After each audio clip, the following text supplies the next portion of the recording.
have a question though. And it's the question I have not been able to find the answer to. How did Blake Lively get into this film? Colleen Hoover will not know any form of happiness going forward.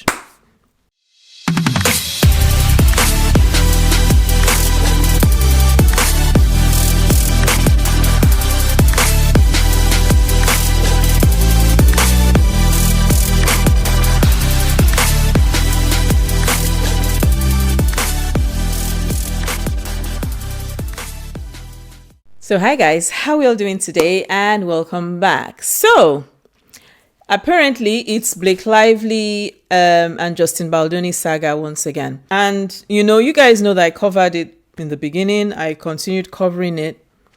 And so for me, I decided, okay, there are people, they are better sleuths than me. And it's apparent that this lady, this Blake Lively of a person, is trying to take down as many people as she can, her husband and herself, Ryan. And, she wants to ensure that this drags on as much as possible. They've convinced themselves that they are right. They've convinced themselves that they lack accountability. And one of the reasons I'm just putting it this way is because it's the same thing. And I'm going to put all the videos I said. When I'm listening to Els Rich and, Christy Flower, when they talk about it, and, Billy Bush, and I hear them talk about this case, I just hear the things exactly what I said in my own video. Guys, go and watch the previous videos I made. I said it from the beginning. When I read the first filing, it was all there in black and white. It was simply done in such a way that it made it look as if, okay, there was more, but I in this video right here, I wrote it. I said, they are the mafia, these are the minions. Brandon Sklenar, Isabella Ferrera, all of those people, all a bunch of gumptionless, money hungry, lack of integrity human beings. These are all people. Please tell me, let's explain to me how a grown man and a grown woman will sit down and allow themselves to be used and manipulated, and you accept. Explain it to me, an adult, and you allow yourself, you allow someone, you allow a rat, you allow somebody who has got no pedigree, because yes, Blake Lively and Ryan Reynolds have got no pedigree. This is a case of two people who were banking on using money to ensure that they got everything they wanted. How do you allow yourself to be so used? I said this in the first video when she came out with the case. In this video right here, if you have not seen it, go and watch it. This video right here, because it will not be like I feel like I'm going to be saying the same things over and over again. This video right here, she did not read the book, and I made a serious faux pas in that video by saying she's a good actress. Please, this is me. This is the second time or the third time I'm repeating, and I'm taking it back. No, there's no actress there. It's just a dumbest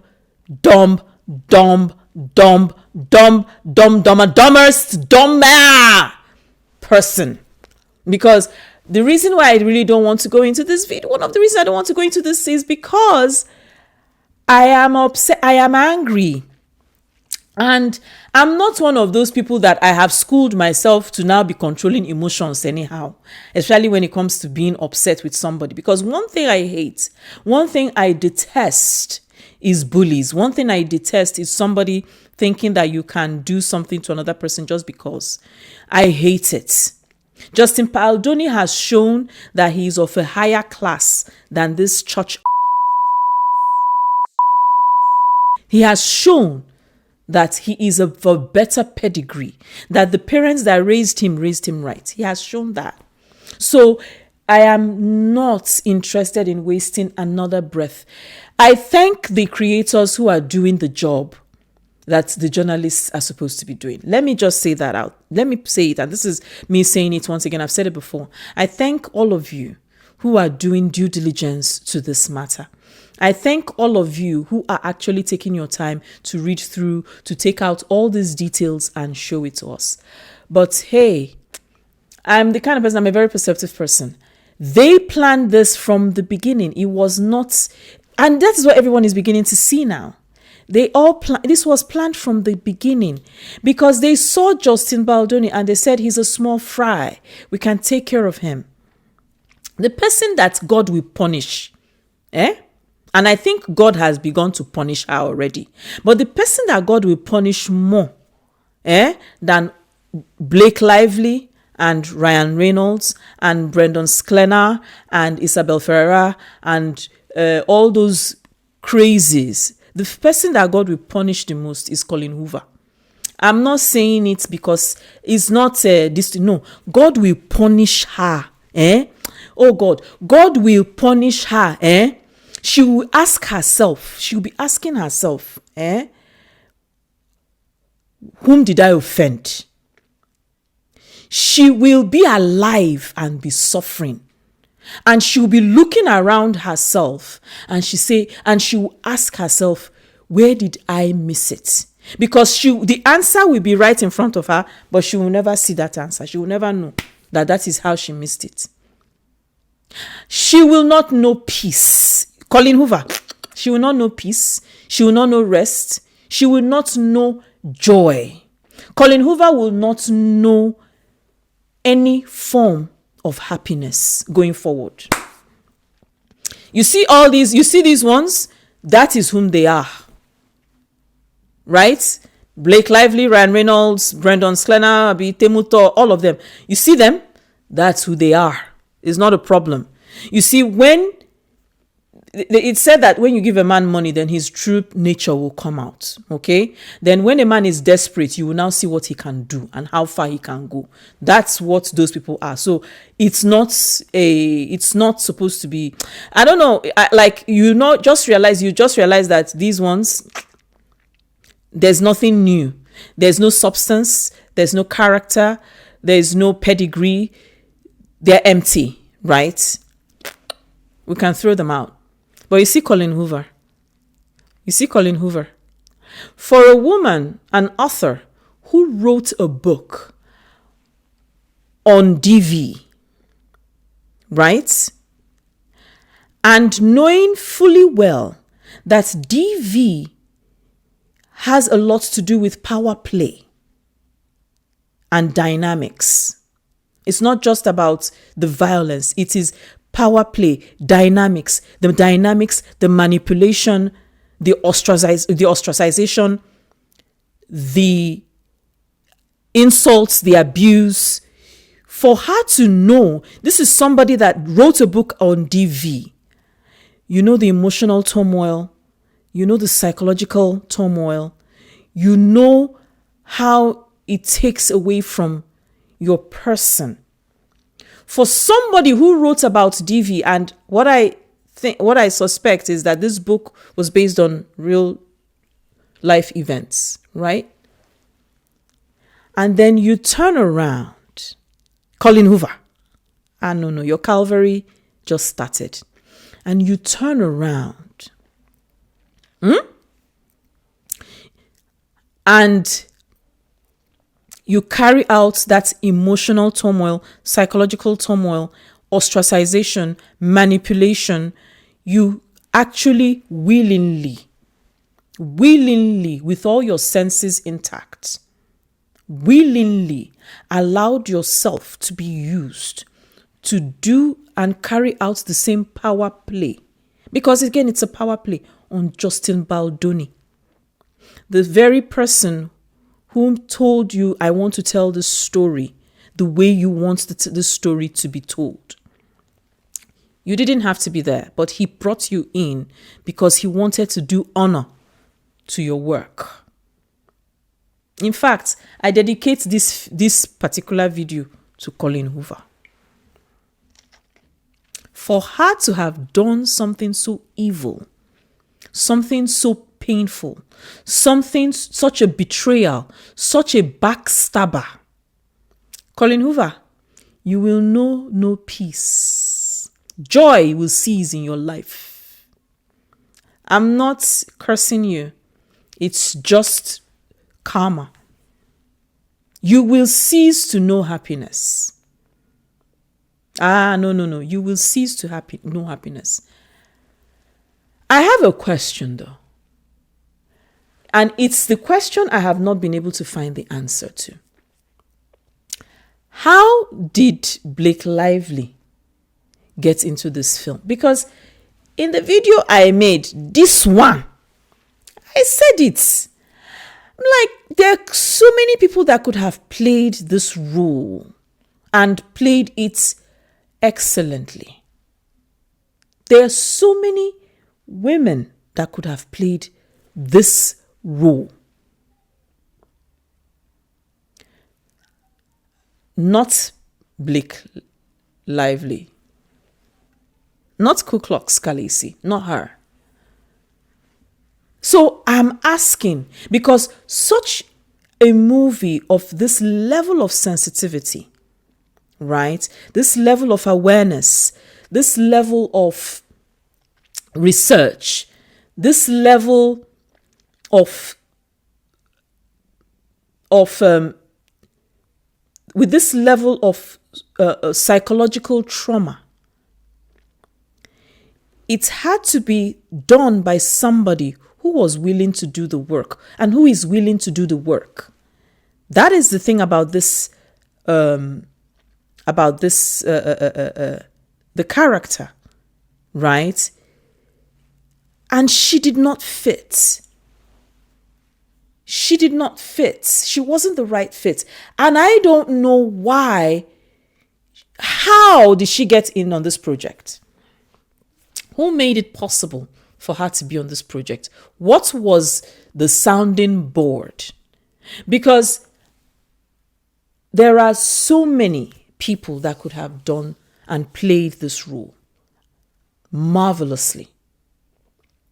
And because one of the things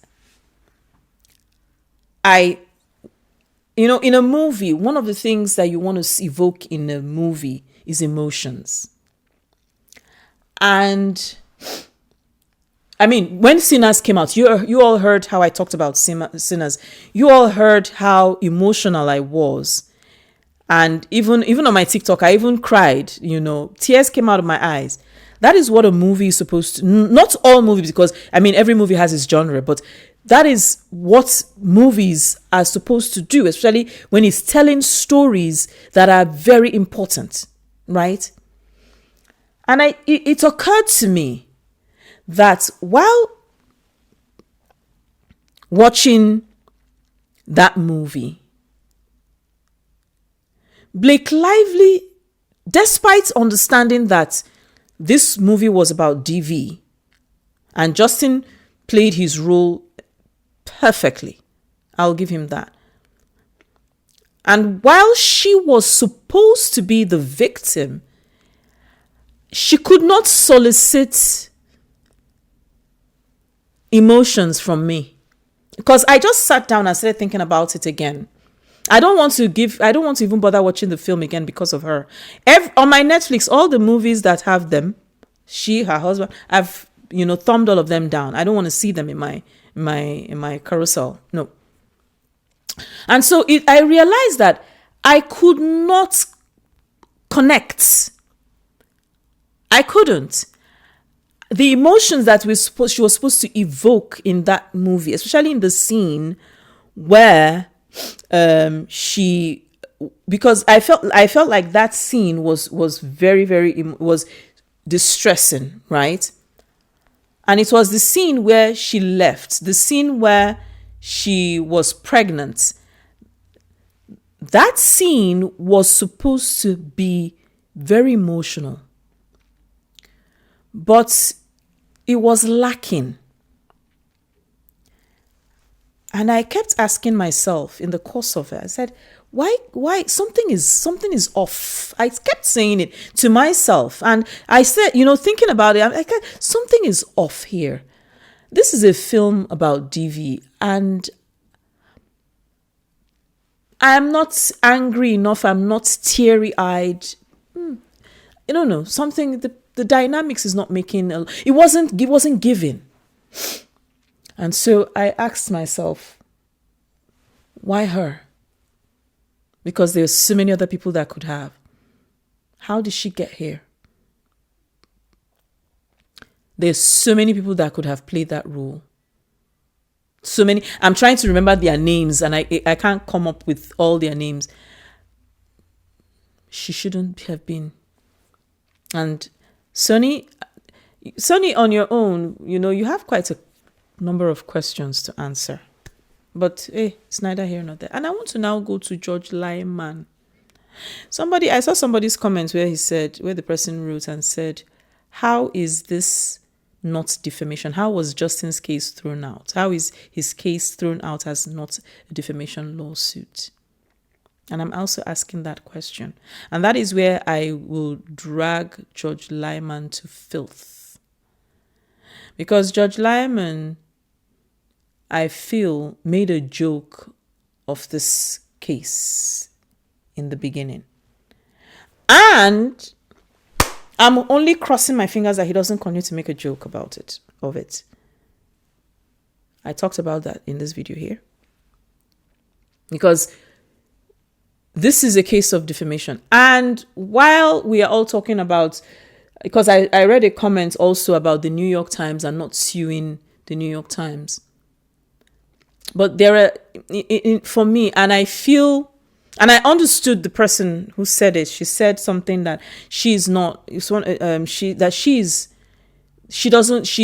against, suing, journalists and publications because of, and I think we can actually see, it play out with the arrest of Don Lemon, and, so I understand that.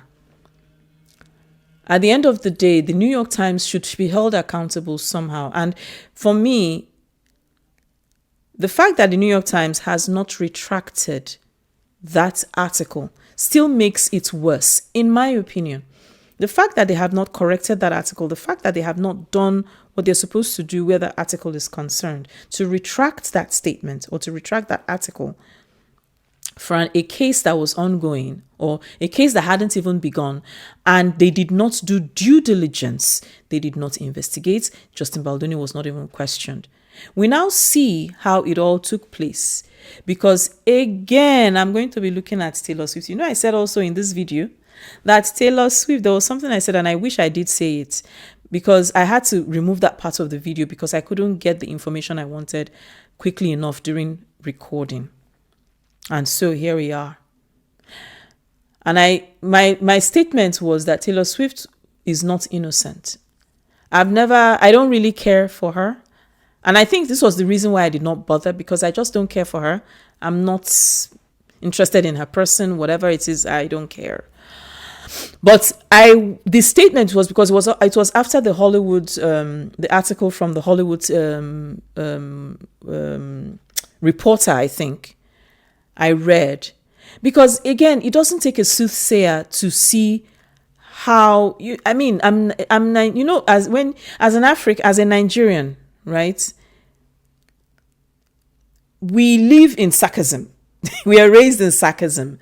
We are raised in metaphors, in ironies. This is our life. And so it's very easy and quick for a Nigerian to actually be able to hear and see and understand where you're coming from with certain comments or statements, and quickly put 2 and 2 together and they come at 10. And so in that article, I think I saved it. In that article, it was there. The reporter said it was something about Taylor Swift, and I just knew it. I said, she cannot be innocent. This is she's playing victimhood, right? And she's been playing victimhood for the longest time. I've never really, because I see through it. As somebody will say, oh, you're far. Yeah, but I see through it. And so here we are now. Taylor Swift is the link, the power link that connects Blake Lively to this New York Times reporter, Megan Twohey. And so I'm looking at this in the sense that, does Justin go after Megan Twohey and leave the New York Times? But then Megan Twohey is a journalist. We don't know where she got her journalism degree from, though. But she's a journalist. So who is going to right the wrong? Because Justin is fighting for his life here. He's fighting for his reputation. And congratulations to you, Justin Baldoni, on your movie with Scarlett. And I know that movie is going to be a success because we're all rooting for you. We are all rooting for you. Every one of us you see here, we're rooting for you. This is where I'm going to end this video, guys. Like I said, I have said what I've said. I've shaked the people I want to shake. And I don't give two.